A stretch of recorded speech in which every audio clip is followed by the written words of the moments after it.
When the brain starts expecting rejection. Imagine opening a job application you've perfectly prepared, then hesitating before clicking submit because rejection already feels certain. That single choice might seem like low confidence, but patterns like this reveal something deeper. They show how the brain, especially when deprived of intimacy, begins to adjust expectations, scripting outcomes before reality has even happened. One of the clearest neural systems involved is the anterior cingulate cortex, ACC. Neuroscience shows the ACC activates both when we experience physical pain and when we endure social rejection. That means exclusion, being ignored, or receiving cold responses doesn't just sting emotionally. It is processed through the same pathways as actual injury. The brain tags rejection as pain that deserves protection. Intimacy normally provides signals, eye contact, touch, laughter, that help regulate and calm this system. When closeness fades, the ACC operates more like a smoke alarm without pause. Small cues like a delayed text or a neutral pause in conversation can feel amplified into signs of danger. Each absence of feedback gets processed as rejection. Because those signals cause pain responses, the brain leans toward the safer choice, avoiding future attempts altogether. Over time, this avoidance grows into an automatic shortcut. The nervous system adapts by linking silence directly with pain, even before rejection truly occurs. Eventually, the idea of reaching out feels dangerous in itself. Like soil left untended, certain corners of the inner garden expect only weeds, so the effort to plant new growth barely begins. Intimacy isn't seen as unlikely, it's assumed to be impossible. Research in 2025 reinforces this cycle. Reports from organizations like the WHO, Harvard's longitudinal studies, and assessments by cognitive testing platforms such as Craving describe loneliness as predictive of social withdrawal. People who identify as chronically lonely aren't only struggling with disconnection, they're also less likely to start new relationships and more likely to retreat from potential ones. The paradox is clear: the people most in need of closeness engage less. The outcome is not a result of preference, but of rewired behavior that interprets connection as unsafe. This recurring expectation forms what can be thought of as neural pessimism. Once set in motion, the circuitry forecasts rejection even under neutral or ambiguous conditions. Like an overactive weather predictor calling for storms on clear days, the brain insists rejection is imminent. The impact reaches beyond protecting feelings. It restricts curiosity and narrows openness. Distractions or small slip-ups from others become exaggerated into proof of dismissal. When a friend cancels, the brain frames it as permanent. When a partner seems distracted, it sounds like abandonment. Facts play little role once neural pessimism dominates. The interpretation always bends toward loss. For those caught inside it, this feels like sabotage unfolding against their own intentions. People craving closeness find themselves skipping invitations, withholding messages, or declining to attend chances for connection. Outsiders can't see the obstacle and often mistake the quietness for indifference. But the real barrier is the brain's discouraging internal commentary. It whispers, "Don't try," because safety, in a narrow sense, is prioritized over potential fulfillment. That commentary often sounds familiar, as though it carries the tone of an old warning. Think of a relative who always reminds you not to get your hopes up, except now the advice comes from inside your own head. Deprived neural circuits echo that pattern, treating every attempt as a waste of energy. Each time action might be taken, the inner script delivers a resigned warning. Don't message them, they'll ignore you. Because these thoughts seem self-generated, they carry authority. They're harder to dismiss than external opinions. The trap deepens as deprivation adds multiple layers to isolation. The external environment may already hold fewer interactions, fewer gestures of closeness, but overlaid is the internal block, the hardwired tendency to avoid even when opportunities do appear. You think of inviting someone to lunch, but the imagined dismissal feels unbearable, so you stay silent. You picture reconnecting with an old friend, but your mind convinces you they've forgotten you, so there's no text. The cycle preserves distance under the pretext of defense, even while amplifying loneliness. This shift has visible effects on behavior. People moving under these conditions often pull back in subtle, observable ways, avoiding eye contact, staying quiet in conversation, or declining social risks. From the outside, this protective stance reads as aloof or uninterested. Internally, though, it's the nervous system guarding against anticipated injury. The paradox is brutal. The very behavior meant to prevent rejection ensures prolonged isolation. No one can step closer if those signals push them away. Understanding how the circuitry works doesn't erase the frustration, but it reframes loneliness as more than laziness or lack of effort. The ACC, built to detect and protect against harm, becomes oversensitive when touch and intimacy are scarce. Its protective rewiring removes the drive for risk-taking that new relationships require. Rather than nurturing potential growth, the system hardens against planting anything new. What the outside world interprets as quiet coldness is, inside, a tightly wound defense system repelling injury. Left unchecked, this internal defense doesn't remain contained to how one treats others. The discouraging voice grows sharper, folding back onto self-perception as well. Instead of merely expecting no from people outside, the inner script starts sculpting identity around rejection. Scarcity invites the brain not only to predict future pain from others, but also to decide unworthiness within the self. That shift deepens the drought's damage. Not only is the soil left barren, but the gardener begins to believe the soil was always too poor to grow anything at all. And that is where the pattern takes its heaviest toll. Once the inner dialogue reframes rejection as inherent to who you are, the drought no longer just shapes relationships, it reshapes identity itself. Next, how these changes alter the way you see yourself, and why the story echoing inside your mind is not only psychological, but deeply biological. The mirror gets distorted. When the brain begins absorbing rejection into self-identity, the mirror you use to see yourself starts to bend. This distortion isn't only about how others view you, it's about how your own internal systems narrate your worth. Scientists often trace this shift to the default mode network, or DMN. The DMN is the brain network most active during self-focused thought and memory recall, and studies show that prolonged social isolation is associated with increased rumination and DMN overactivity. In other words, when intimacy is scarce, the brain's natural narrator tends to recycle worries, amplifying doubt until criticism feels like the dominant truth. Consider how this plays out in daily life. If you message a friend and they don't reply for hours, a socially supported brain might label the pause as harmless, they're probably distracted or busy. But under the pressure of isolation, the DMN loop tells another story entirely. They're ignoring me, they don't like me. That voice doesn't wait for evidence, it fills the silence with threat. Or imagine replaying a conversation from the day. Instead of remembering it neutrally, the DMN highlights every tiny awkward pause, reinterpreting them as proof that you embarrassed yourself. These are two of the most common distortions, magnifying past interactions and misattributing the intentions of others. They're exaggerated, but they feel convincing because the DMN produces them automatically in the absence of social reassurance. Research updated in 2025 reinforces this link. On brain scans, socially isolated individuals consistently show greater DMN activity compared to those with richer interpersonal connections. Behaviorally, they report sharper self-criticism and an increased tendency to worry about imagined negative outcomes. Importantly, these shifts are not permanent. The data suggest probabilities, not fate. Prolonged isolation is associated with higher levels of rumination and distorted self-interpretation, but reconnection and intimacy can dial this activity back down. The garden hasn't been destroyed, it is simply malnourished. One measurable outcome of this overactive narrator is its connection to mental health. Elevated rumination tied to DMN hyperactivity is linked in research to higher rates of anxiety and depression symptoms. Put simply, when your brain repeats loops of self-criticism without external correction, it doesn't just sound unpleasant, it pushes stress chemistry, mood, and attention into darker states. Quick test: if your mind replays conversations at night and makes them worse each time, you are likely experiencing the DMN loop. Stick around, because later we'll cover practical steps for easing it. What makes this phenomenon especially tricky is how self-reinforcing it becomes. The more you expect disapproval, the more withdrawn your behavior grows. Withdraw and you receive less affirmation from others. The DMN then takes that silence and converts it into more negativity. Over time, the voice doesn't just analyze, it indicts. A small work error becomes evidence you're incompetent. A missed invitation feels like proof that you're unwanted. Without the balancing effect of social feedback, the DMN hands down verdicts on identity. This is where ambiguity, normally tolerable, turns toxic. A neutral pause in conversation or the simple quiet of an unanswered email becomes unbearable because the narrator assigns hostile meaning to it. In socially enriched contexts, ambiguity is gentle background noise. In isolation, it is recoded as accusation. The DMN doesn't leave ambiguity open, it closes the door with criticism. Now it's important to underline, these patterns are not moral failings or permanent scars. They are byproducts of a neural system running unbalanced. Just as cortisol surges in stress and eases once calm returns, DMN overactivity quiets once intimacy reappears.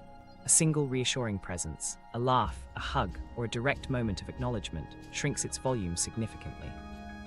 People describe the relief not as revelation, but as silence after noise, like a roommate finally leaving the room. Scientific evidence aligns with this everyday account. controlled studies demonstrate that social contact and touch reduce DMN hyperactivity, restoring balance and reducing the weight of self-critical thoughts.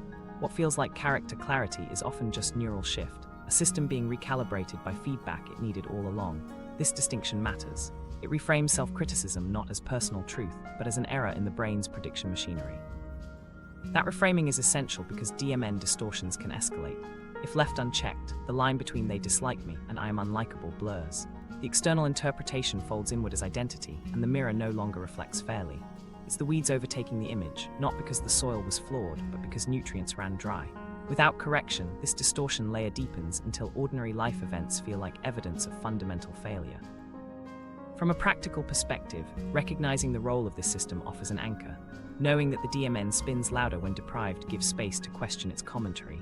The content of the voice is not always evidence. It is sometimes just absence filling silence. That insight alone provides room to hold self-criticism more lightly, as a signal of deprivation rather than proof of unworthiness. Of course, distorted self-perception carries costs beyond internal narratives. Stress is one of the first systems to feel the spillover. When the DMN convinces you that every pause is rejection and every choice risky, the amygdala, the brain's alarm center, absorbs the shock. Lacking the balance that social reassurance normally offers, alarms trigger more easily and they run longer. This is why days feel heavier, decisions harder, and small setbacks more paralyzing when intimacy is missing. So intimacy deprivation doesn't just bend the mirror through which you see yourself. It lets an overactive inner narrator turn silence into accusation and small events into sweeping judgments. And once those distortions spill into your stress systems, the weight of ordinary problems grows, which leads to the next question. Why does stress itself feel many times heavier when there's no one to call? Stress without a safety net. Stress without support feels heavier because the brain systems for regulating pressure depend on signals of safety from others. At the heart of this process is the amygdala, a small structure deep in the temporal lobe that serves as the alarm center. It constantly scans the environment for signs of threat, whether real or imagined, and activates the body's stress response when it senses danger. Heart rate rises, cortisol is released, attention narrows. This cascade works well when immediate action is needed, but without a reliable way to turn the alarm down, the body stays locked in high alert and responds as if every inconvenience were an impending crisis. Normally, intimacy provides that missing off switch.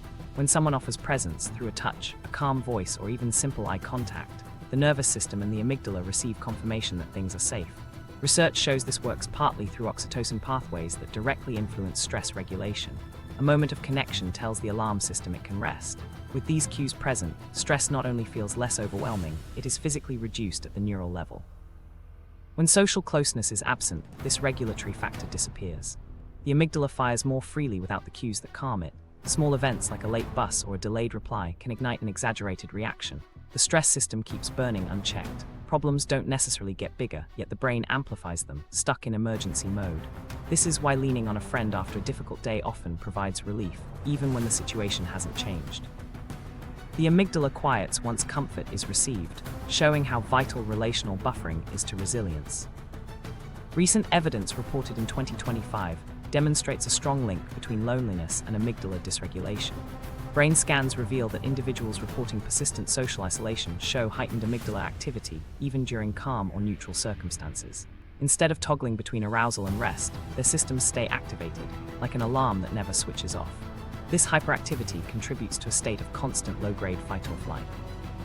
Stress hormones circulate too often, decision-making suffers under pressure, and biological systems like cardiovascular regulation destabilize. Research shows chronic stress and loneliness are linked to persistent amygdala activation and changes in hippocampal volume, factors that explain why reactivity rises and memory problems emerge when isolation continues. The hippocampus sits near the amygdala and normally helps integrate memory with emotional regulation, but persistent stress exposes this region to high levels of cortisol. Over extended time, chronic stress can reduce hippocampal volume. Multiple imaging studies over the last decade found smaller hippocampal structures in people reporting years of social disconnection compared to their more supported peers. The 2025 findings strengthen this pattern. The practical outcome: memory weakens, details become harder to retain, and the hippocampus struggles to coordinate with the amygdala. This makes it more difficult to calm down once stress flares, and the brain loops longer in alarm states. To illustrate this in everyday terms, with intimacy, spilling coffee might be a minor frustration followed by a laugh. Without intimacy, the alarm misfires, signaling catastrophe instead. If hippocampal function is weakened by ongoing stress, calming that reaction becomes even harder. What should be a small nuisance ends up setting a mood for the entire day. The perspective isn't a personal flaw, it arises from worn regulatory systems. The analogy of a smoke detector helps capture this. A detector is designed to alert when true danger presents, but without proper regulation, it shrieks at harmless signals, steam, toast, or light smoke from a candle.